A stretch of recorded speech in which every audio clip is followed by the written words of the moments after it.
Lunga ning Yogya durung jangkep nek durung lunga ing kraton. Lah lunga kraton durung jangkep nek durung salat ning Masjid Gedhe Kraton.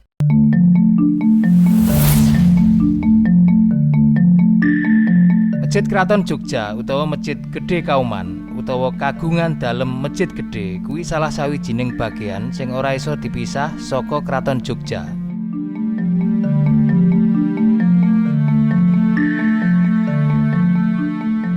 Anane masjid iki dadi lambang sing negesake yen Kesultanan Jogja kuwi minangka Kesultanan Islam. Kaya sing nate tak sampekno ing video-video sadurunge, mbah-mbahe awake dhewe iki seneng gawe sanepa. Contone, Saridin ngangsu nganggo kranjang, kuwi ana maknane. Utawa unen-unen nek mangan kudu dientekno ben pitike ora mati, kuwi ora iso langsung mbok maknani mentah-mentah. Lambang-lambang ing Masjid Kraton Yogya iki uga ngono. Ora mung ngandhut kaendahan tok, nanging uga ngandhut makna filosofi sing jero. Lewat video iki aku arep medhar sanepan apa wae sing ana ing jero Masjid Kraton Ngayogyakarta. Lan saka kene sapa ngerti awake dhewe iso ngugemi apa sing dadi piwelinge mbah-mbahe awake dhewe ing jaman dhisik. Monggo.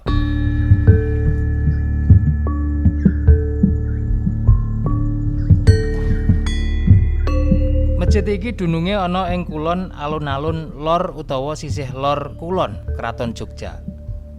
Ke jaman dhisik, denah kaya ngene iki wis dadi ciri khas kerajaan-kerajaan lan uga kabeh kadipaten ing tanah Jawa. Deloken wae kantor-kantor kabupaten utawa balai kota ning kutha-mudhe dhewe. Biasane mesti cedhak karo masjid, alun-alun lan pasar. Rata-rata ngono. Sakwise perjanjian Giyanti ditandatangani ing taun 1755, Kasultanan Mataram wis bubar lan ganti dadi Kasunanan Surakarta Hadiningrat lan Kasultanan Ngayogyakarta Hadiningrat. Pagubuwana telu jumeneng ing Kraton Surakarta, nerusna Kraton Mataram sing dibangun déning Pakubuwana loro, déné Pangeran Mangkubumi banjur ngedekno Kraton Yogya kanthi gelar Sri Sultan Hamengkubuwana kaping pisanan. Kraton Yogya dibangun ing taun 1756, setahun persis sakwise perjanjian Giyanti ditandatangani. Padha karo Kesultanan Mataram, Kraton Yogya uga nganut agama Islam. Jenenge Kesultanan Islam mula durung jangkep yen durung duwe masjid.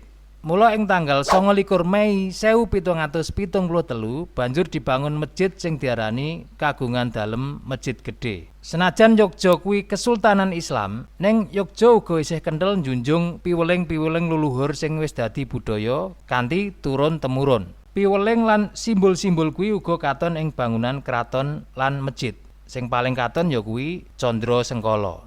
Ngadege masjid iki iso didelok saka Candra Sengkala sing unine gapura terus winayang jalma. Gapura kuwi 9, terus kuwi 9, winayang kuwi 6, jalma kuwi 1. Ketemu angka 9961 diwalik dadi 1699 utawa 1699 taun Jawa. Padha karo taun 1187 Hijriah utawa 1773 Masehi. Sing prakarsae ngadege masjid iki yaiku Sultan dhewe lan Kiai Penghulu Fakih Ibrahim Diponingrat. Dene arsiteke yaiku Kiai Wiryakusuma. Awale bangunan masjid iki mung cilik, mergo akeh warga sing salat ning kene. Banjur bangunan iki diambakno ing taun 1775. Mlaku mlebu menyang masjid iki kaya nglakoni sawijining pengalaman spiritual sing kebek makna. Ing sisih ngarep dhewe ana jenenge gapura. Biyen kabeh wong sing arep mlebu masjid iki mesti lewat gapura iki. Gapura kuwi tembung Jawa sing ana gandeng rentenge karo basa Arab Ghafuron. Gusti Allah kuwi Al-Ghafur, Maha Pengampun. Ghafuron kuwi artine pangapura. Mula nek sampean pengen njaluk ngapura, mlebu ning masjid kanthi ati sing ikhlas.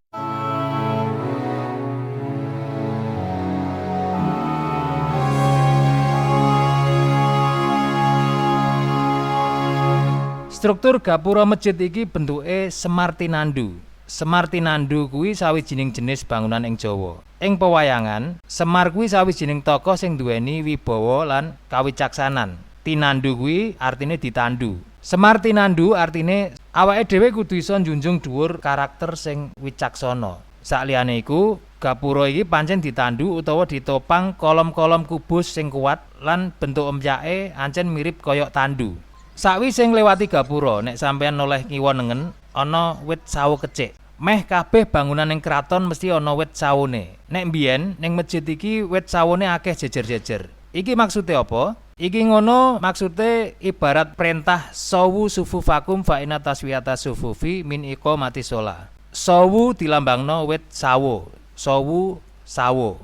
Wit sawo iki sanepan utawa piweling kanggo wong Islam umume lan warga Yogya khususe supaya gelem rukun, lurus, tertib lan rapi kaya barisan salat jamaah. Saliyane iki sawo kecik uga ngandhut arti sanepan saka ukara sarwa becik. Sawo kecik, sarwa becik. Dadi iki ora mung urusan sof salat tok, ning uga ning babagan urip bendinane. Awake dhewe kudu gelem njupuk kawruh kabecikan saka masjid lan nyebarno kabecikan kuwi sakwise metu saka masjid. Sadurunge mlebu masjid, ing kiwa tengene masjid iki uga ana bangunan sing diarani pagongan. Bangunan pagongan iki fungsine kanggo nyimpen gamelan lan gong, mulane diarani pagongan. Ana rong set gamelan sing disimpen ning kene, yaiku Kanjeng Kyai Nagawijaya disimpen ing pagongan sisih lor lan Kanjeng Kyai Guntur Madu ing sisih kidul. Gamelan-gamelan iki duwe fungsi penting ing acara sekaten. Dene sekaten kuwi sanepan saka ukara syahadatain. Syahadat loro, asyhadu alla ilaha illallah wa asyhadu anna Muhammadur Rasulullah. Ing jaman biyen, acara sekaten kuwi minangka acara rutin. Acara rutin sakliyane acara jaran kepang sing tujuane yaiku kanggo ngucap syahadat ing masyarakat kanthi massal. Dadi syahadat bareng-bareng. Acara sekaten iki dianakno ing sasi Mulud, dibarengno karo pengetan Maulud Nabi lan isih dianakno rutin nganti saiki.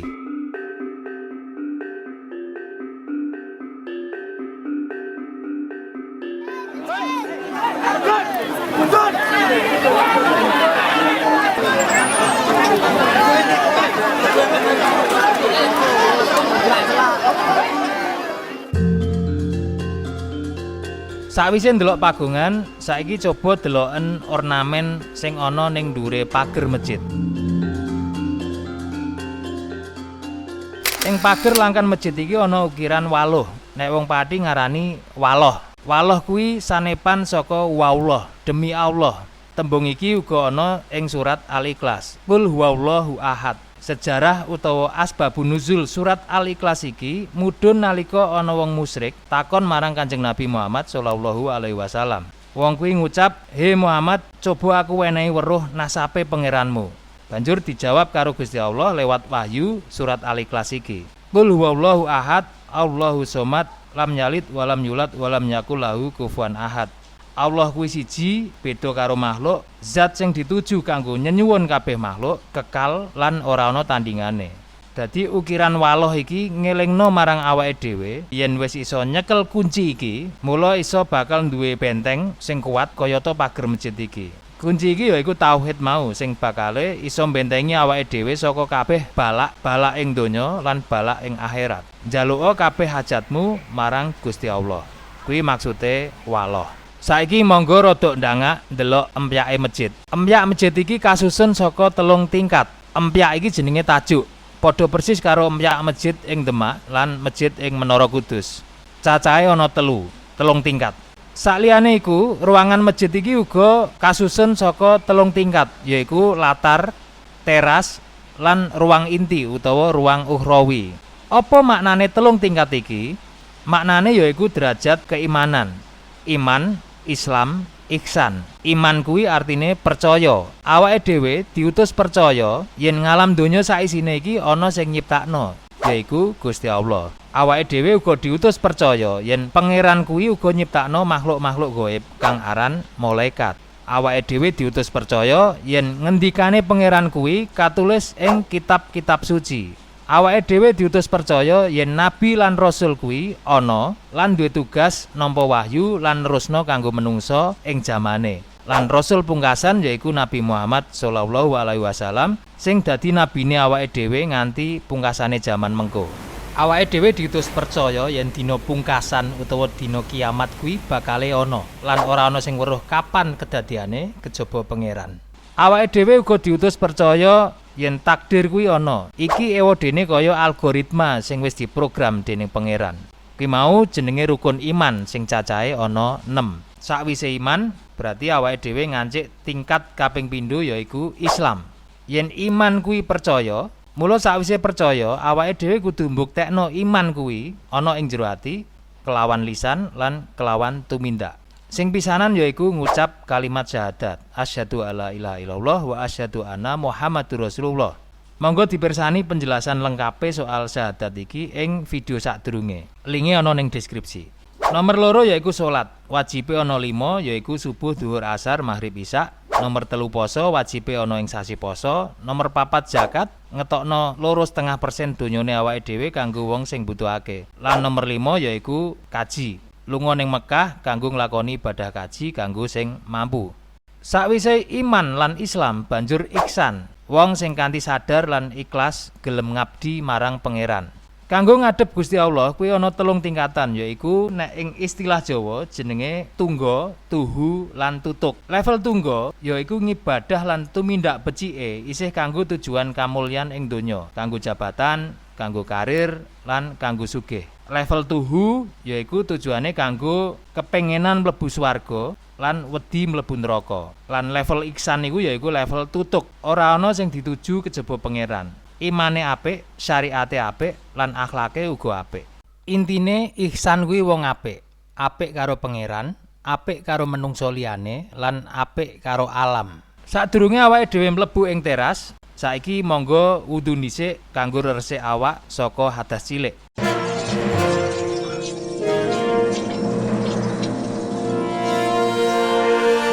Bar wudu saiki monggo ning teras. Ning teras iki ana macem-macem ukiran sing werna-werni. Ornamen lan ukiran kuwi mau cacahe ana 5 werna. 5 werna kuwi jelasno yen sedina sewengi kuwi ana 5 wektu salat. Salat kuwi piweling ben ora metu saka jalur ing wektu-wektu sing wis ditentokake. Dadi nek rodok mlengkar dibenerno ing 5 wektu kuwi mau. Werna ireng kuwi lambang saka wektu bengi, yaiku wayahe salat isya. Werna ijo kuwi lambang fajar, yaiku wayahe salat subuh. Werna kuning gading kuwi lambang wektu awan, wayahe salat duhur. Werna emas kuwi lambang wektu sore, wayahe salat asar. Lan werna abang kuwi lambang srengenge sing wis mulai angslup, yaiku wayahe salat maghrib. Saliyane werna uga ana jinis-jinis ukiran sing kabeh ana maknane, yaiku ornamen patma, saton, praba, putri mirong, sorotan, telacapan, lunglungan, pageran, banyu tetes, wajikan, lan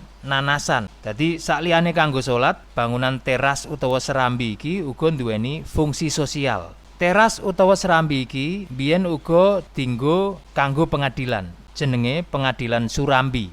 Sawijining pengadilan kanggo mutusi masalah-masalah agama kayata nikah, waris, wakaf, lan sapinunggalane.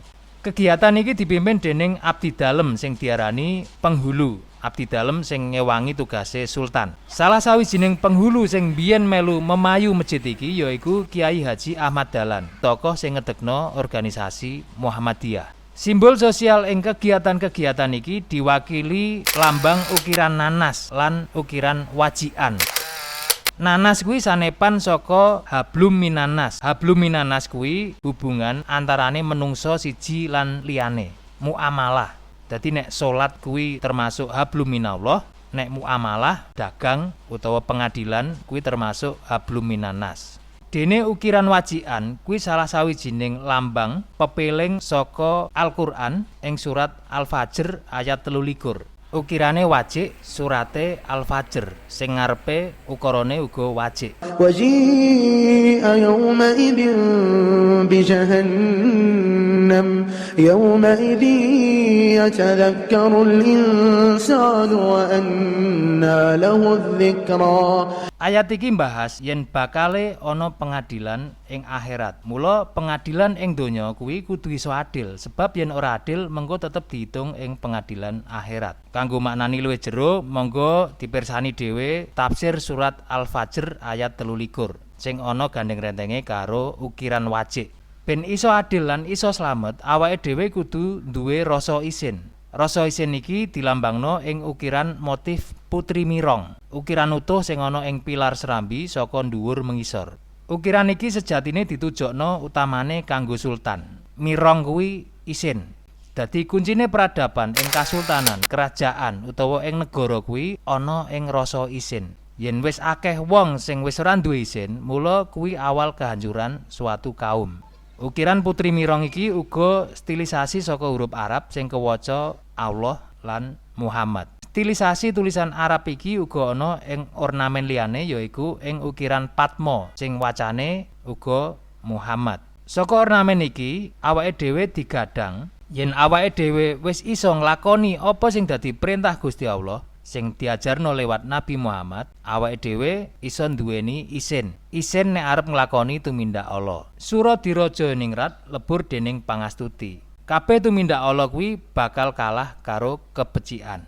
Mula ben awake dhewe kuat nglakoni kebecikan, awake dhewe kudu rukun. Piweling kanggo rukun iki ana ing ornamen sing jenenge ornamen utawa ukiran saton. Ornamen sing bentuke kotak kanthi paesan godhong lan kembang iki duweni arti persatuan saka kabeh kalangan kraton Ngayogyakarta. Ben iso rukun, awake dhewe kudu gelem tulung-tulungan. Lambang iki ana ing motif lunglungan. Wa ta'awanu 'alal birri wa taqwa. Awake dhewe diutus pangeran kanggo tulung tinulung ing sajroning tumindak becik lan dalan takwa.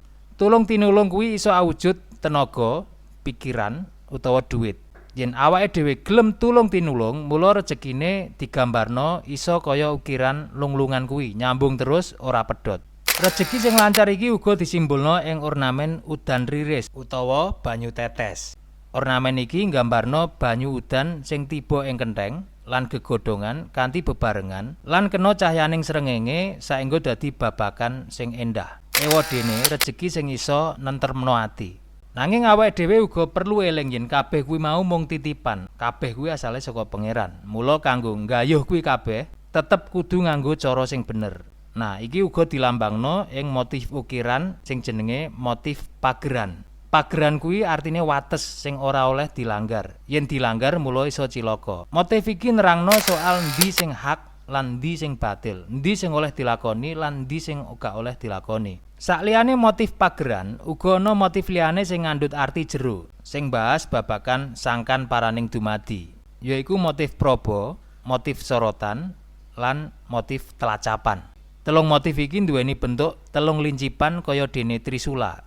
Motif proba njelasno yen menungsa kuwi ngalami telung fase yaiku palemahan, pawongan, lan pahyangan. Palemahan kuwi simbol asale menungsa sing asale saka lemah. Pawongan kuwi simbol panguripan menungsa lan pahyangan kuwi simbol mbalike menungsa mengko. Dene motif sorotan lan motif telacapan kuwi njelasno nurullah, cahya sing asale saka Gusti Allah sing mlebu ing awake dhewe ben iso pancer. Disimbolno telung pucuk sing nyorot lan telacap. Yen ing wiwitan mau awake dhewe mbahas empyak sing dadi lambang iman, Islam lan ihsan, saiki awake dhewe ana ing jero ruangan utama, ana ing sakngisore empyak kuwi mau. Sakngisore empyak iki ana saka guru sing cacahe 4. Patang saka guru iki nek mbok tarik garis diagonal siji lan liyane, mula ing tengahe pas pancer iki ana ing ngisore persis mustaka sing rupa gada. Gada kuwi simbol angka 1, pangeran kuwi mung 1. Titik tengah kuwi ewadene awake dhewe sing kudu pancer karo pangeran. Lan patang saka guru kuwi lambang saka sedulur 4 sing wis iso dikendhalekno. Sapa wonge sing sering lunga masjid, mula luwih gampang ngendhalekno nepsune. Luwih gampang ngendhalekno sedulur 4-e.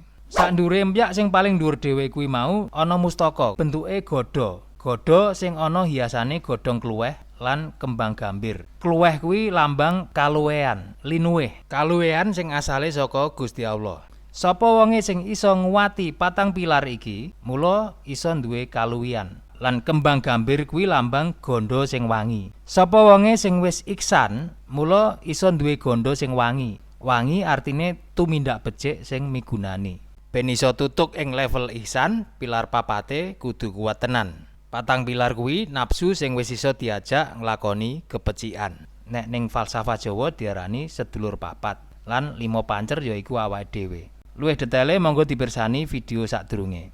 Sakwise nyemak video iki, mestine sampeyan wis paham apa wae kunci-kunci kanggo mbukak rejeki lan piye carane ben rejeki kuwi iso dadi sangu sing migunani kanggo awake dhewe besok nek wis ngadhep marang pangeran. Matur nuwun wis gelem mirsani. Assalamualaikum.